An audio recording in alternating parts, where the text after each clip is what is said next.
Hey, welcome to the Around the Post show. And this week we're going to be talking about USA Pickleball. We're also going to have Game Face, Really Dude, and of course today's top play. And let's not forget Kyle's Rant of the Week. So let's do it. Let's go Around the Post.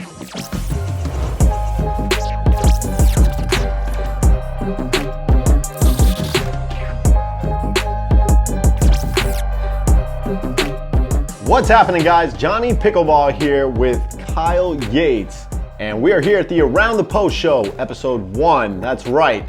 This is a brand new show brought to you by myself, Johnny Pickleball, Kyle Yates, produced by Mr. Eddie from Eddie and Webby. That's right, there he is. Hey guys, if you like our videos, leave a like, follow us on social media. We got Instagram, Facebook, even Twitter. Follow Around the Post show.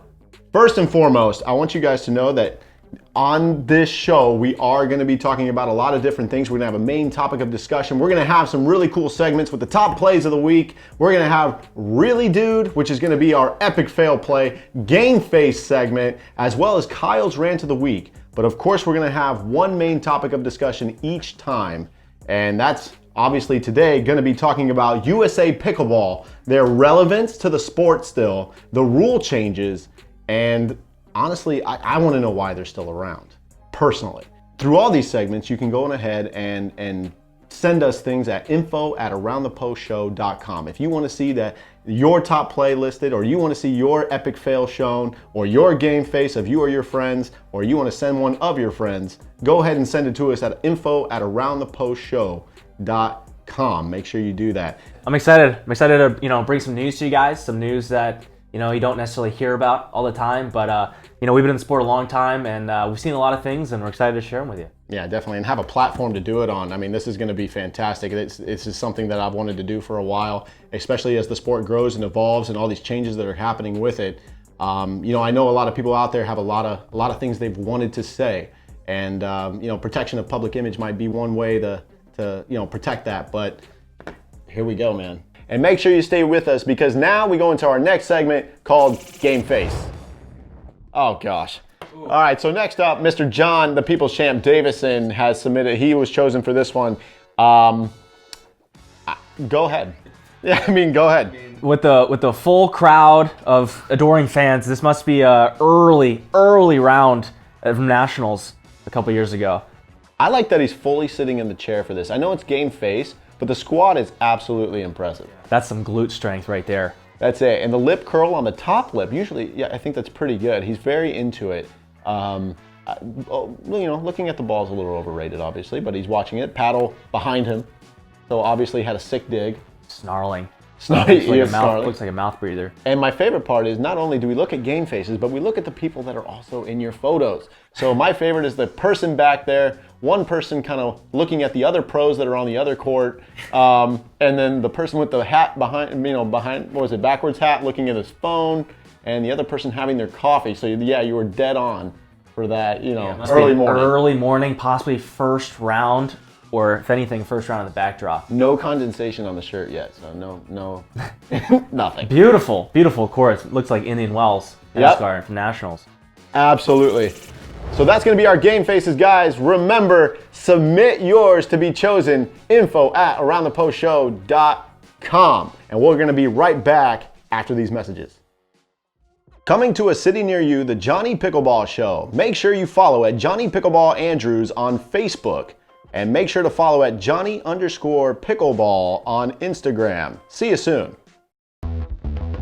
Never miss out on new Around the Post content by subscribing to our YouTube channel. More Around the Post action starting now. All right, guys, welcome back. Johnny Pickleball here with Kyle Yates, and obviously Eddie's in the background kind of doing his thing. He's going to be my fact checker. And obviously what you guys have been waiting for and what we're ready to talk about is USA Pickleball. Understand that USA Pickleball and USAPA are the same thing, okay? So I think first and foremost, people need to understand that, because I always think people still don't.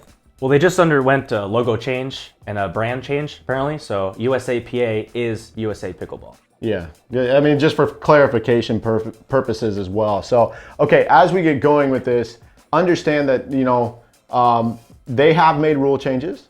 We don't know why. it's about the serve, obviously, and then with the net cords right? I mean, That's right. Okay. Yeah. So go ahead and explain exactly what happened. Okay, so in pickleball, much like tennis, if you serve and hits the net and goes in, they call it a let, and so you'd replay the serve. Well, this is how we played the game, since it was invented, and now this year they decide to allow let serves to just be played. So if you serve and it clips the net and lands an inch past the kitchen line, this goes in, well, you gotta hustle up there and get it, or it's an ace. So I think it actually gives a lot more advantage to the server. They think just because it's got to cross the kitchen line that it's still gonna be easy to get to. But imagine for most of you out there playing on temporary nets or a little flimsy, you're gonna get screwed a lot. So that should be fun. Yeah, that's going to be really tough. Imagine that on a match point. So, as well as, let's just break it down for a second. And Eddie, you're going to run some numbers for me real quick? Okay, so as we kind of look for these numbers, as of December 30th, 2020, Eddie, how many members does the USA USAPA, remember it's the same thing.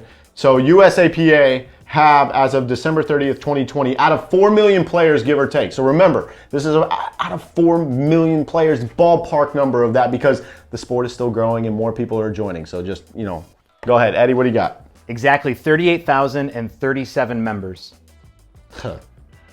38,037 members out of around 4 million players. This is our governing body that is less than 1% of all pickleball players.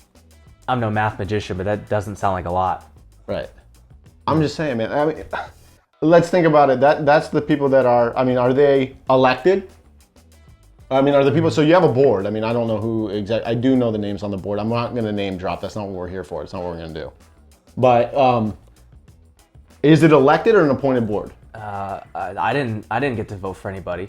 Perfect. Okay. So yeah, no, it's an appointed board. And these guys, are you allowed to sit into a board meeting? You found this out. This is... Yeah, I've tried. I've actually asked if I could come in and join, at least listen in on some of the board meetings. And apparently, unless you are on the board or the rules committee, you're not allowed to sit in and listen to their meetings. So we don't really know what is said in the meetings. So, okay, so when you're going through, and what is the purpose then? That's what I guess what a lot of people would like to know is, what is the reason and the purpose why USA Pickleball would even want to change rules? What's the point? Why do that right now? Well, as the sport grows, their job is to make sure that they keep the integrity of the sport. So, when people find new loopholes in the rules, it is USAPA's job to close those loopholes and make sure that people don't circumvent the rules or cheat in any, new and innovative ways. So what's the loophole in the serve, or what happened that made them say, hey, this serve needs to change? Well, the let serve, I think they're trying to make it easier on the referees in case, they're not sure if the ball clips the net or not. So they're just going to play it all. So that seems fairly valid. But, luckily the people in charge of making the rules, the people on the board, luckily they're expert players. So I'm sure they're very familiar with how the game is played and whether or not that'll, really affect play much. Yeah. So a lot of times, especially, okay, so can you go over what the new rule change on the serve is then? Well, are you talking about the new drop serve? Yeah. Okay, well, because there are some people who are physically incapable of getting a normal serve in, or new players that are struggling with hitting the ball directly from their hand, apparently, or some players who have the yips, who just can't physically hit the ball out of their hand, they created a new rule that is in effect for everybody, regardless of their skill level, that you can now drop the ball and let it bounce and serve it however you want. So there's no longer any limits on serving below your waist. There's no longer any limits on serving an upward motion. It's kind of a free-for-all. And of course, the people making the rules committee, I'm sure they thought, hey, it's going to help weaker players. It's not going to change the serve at all. It's not going to affect anybody else, really. So, why not? However, high-level players, professional players are going to take advantage of this, especially in singles. And they're able now to come over the ball and do whatever they want. Now, I understand this is supposedly this is a trial basis, right? 3-month trial basis, right? And in 3 months, you're going to see, and there's obviously other players that have already noticed that professional players now have an advantage, especially on the serve. You're not talking about aces necessarily, but making the return almost impossible to get deep. And really setting themselves up as the return team to get points much easier, especially singles. And I think the people who actually created this rule and pushed for it, I'm not sure they really looked ahead at how creative some of these top players can be and the skill level involved because they think, well, the ball's bounced. What more could they possibly do with the serve? But the serve was designed to be kind of a neutralizing shot. It's not meant to be a dominant shot. The game is designed for the returning team to have somewhat of an advantage. But if players are now able to hit even better serves, which puts even more pressure on the return, and now you have a sport where you keep serving when you keep scoring a point. So when you have an advantage to the serving team, now it's just even more Yima runs. And we already know how much momentum plays a factor in the sport. Now you're giving even more momentum to the serving player. And I think it's going to end up shortening the points, make them a little bit faster. And I'm not sure if a lot of people are going to be happy with the end result of this. Yeah, it'll be really interesting. We've even heard top players in different interviews so far even say, well, you know what? It's kind of, people don't really realize how much they can utilize the serve to their advantage. And instructors have said that too, and it's really interesting. And now you're giving them even more of an advantage to do that. And so, you know, that's kind of what's interesting to me as you look at this. Now, again, it's a trial basis. I understand that. But here's becomes my question. You have a governing body who has less than 1% of all memberships. What is to say, now they have zero competition right now. So that also kind of plays a factor. So what is to say that another organization, I'm not even going to say the organization's name, what is to say that that organization doesn't come up with their own, you know, governing body, a big organization that's already out there? Who's to say that they don't do their own thing, you know, as they go forward? They could. I mean, it's a free-for-all. Still, pickleball is the wild, wild west and still in its infancy and growing. But there are things that have been established for a very long time. And so I think it's good to do trial and error things. I think that's great. And I think this is going to be proven to probably be an error. But, you know, but again, I get it. So for USA Pickleball relevance, this is where it gets interesting. If someone else comes out with a governing body of themselves, who's to say that doesn't start to flourish? People lose confidence in the current governing body, that's potentially going to happen. It's possible, right? And so does it raise the question, was this rule change just a way to stay relevant in the sport? That's for you guys to decide. I'm just asking the question. I'm a little disappointed because there are already some flaws with current rules that they could easily have addressed. And instead of addressing the current flaws, they've decided to create more issues by adding a whole extra way to serve.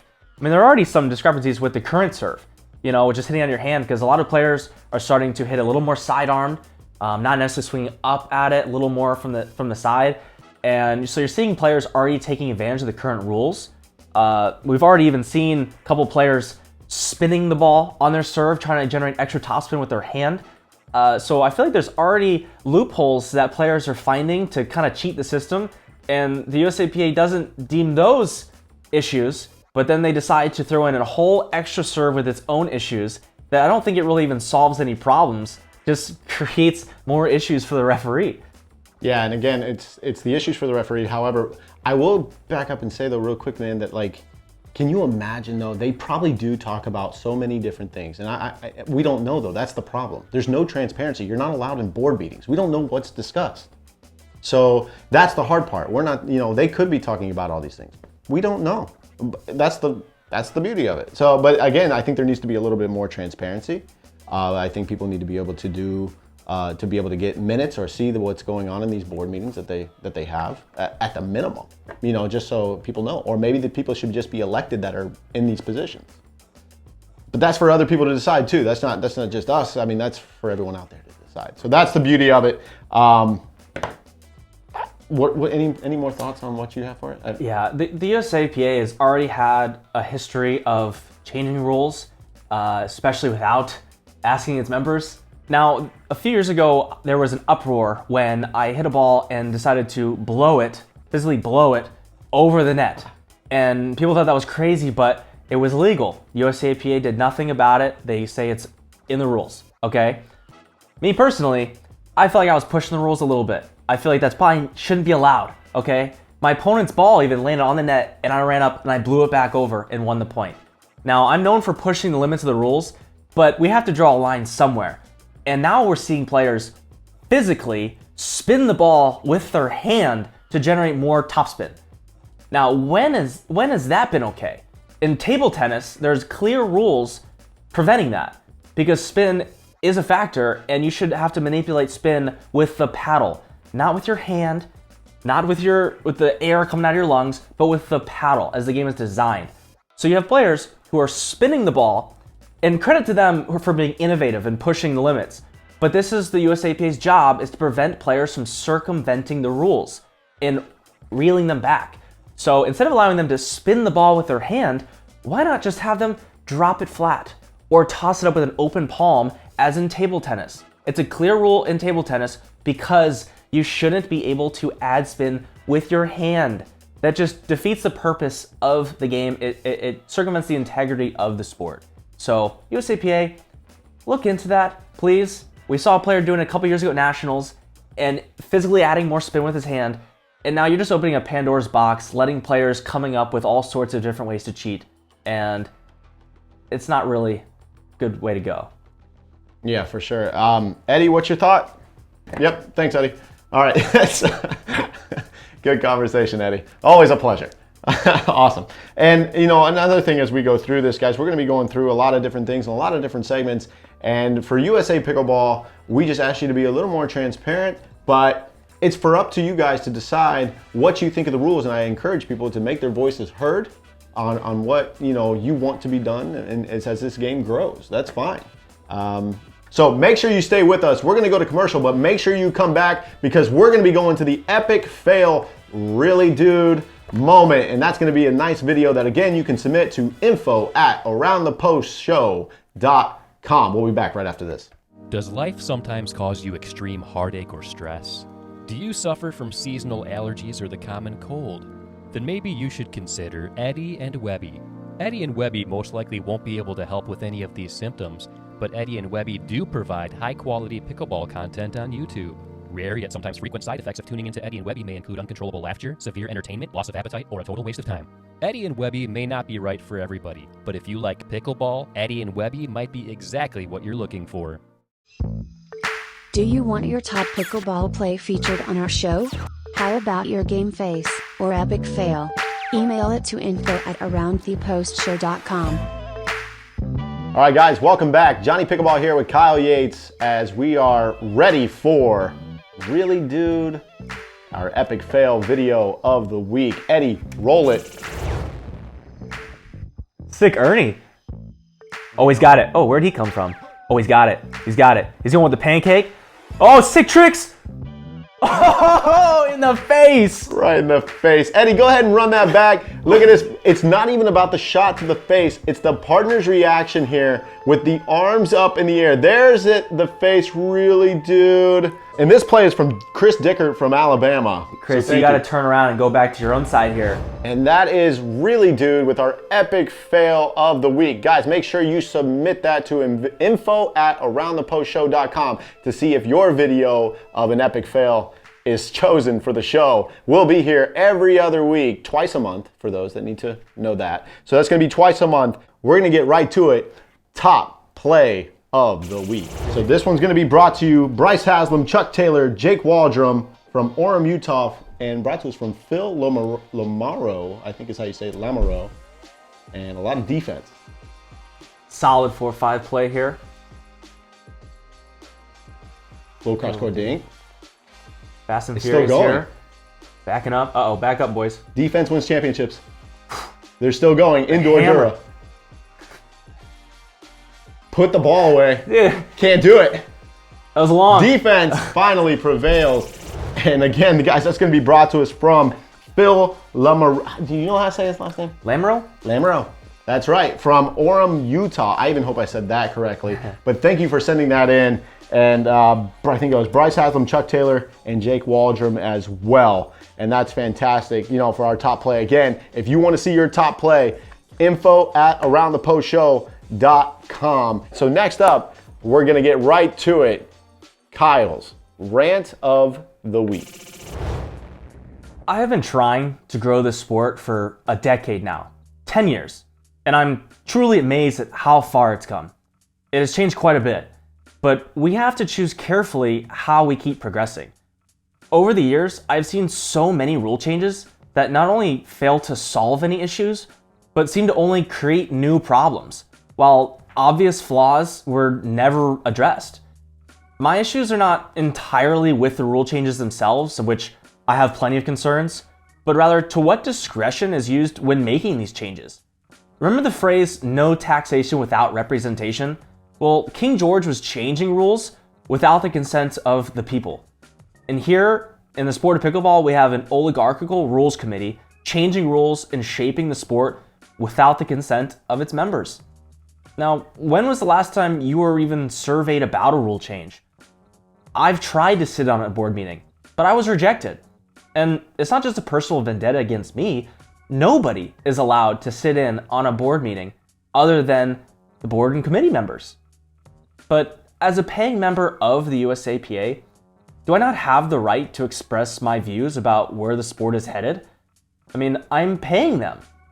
But are we just supposed to sit back and shut up and be grateful for this good old boys club that has the sport handled? At what point do we draw a line? Imagine if they decide to shorten or, God forbid, remove the no volley zone. Is change still good for the sport? What if they decide you no longer need to let the return bounce? You could just serve and volley. Is that change still good for the sport? Now, those would be pretty drastic changes, but we have already seen some changes that have significantly altered the strategy of the game. Changes that they deemed good for the development of the game. But good is a relative term. And if the pickleball community has a disagreement with the rule change, they should be allowed to voice their opinions. What the rules committee might deem good for the sport might actually be what ruins the fun for millions of other people. Now, doesn't that deserve at least a discussion? But rather than seek approval nor advice from anybody, their cavalier actions over the past few years is fundamentally changing how the sport is being played. They've gone rogue once again, for better or worse. But change isn't always negative. But again, at what discretion do we allow the changes to continue? Who do we trust to maintain the sport's integrity? And how far should we alter how the game is played? Change is inevitable, but those in charge of protecting the sport ought to be held accountable every step of the way. I'm Kyle Yates, and that was my rant this week. And that's an awesome Kyle's rant of this week. And I want to thank you guys for joining us here at the Around the Post show. Kyle, closing thoughts to this week's show. What do you got? Well, one, thank you guys for watching. If you've got any home videos, I know there's a lot of fun points that we play and we don't necessarily catch on video. But if you get something fun, get something funny on video, even if it's a little embarrassing, just send it in and you might be featured. It's okay to laugh at yourself sometimes, but we like to laugh at you too. That's right. Absolutely we do. And I know, Eddie, what's your thoughts, man? What do you got? Good. Perfect. Thanks, Eddie. So, guys, make sure you join us Around the Post show. We're here twice a month. And remember to submit everything, info@aroundthepostshow.com. Follow us on where, Kyle? Instagram, Facebook, even Twitter, Around the Post Show. That's it, guys. Thank you for joining us. We'll see you again soon.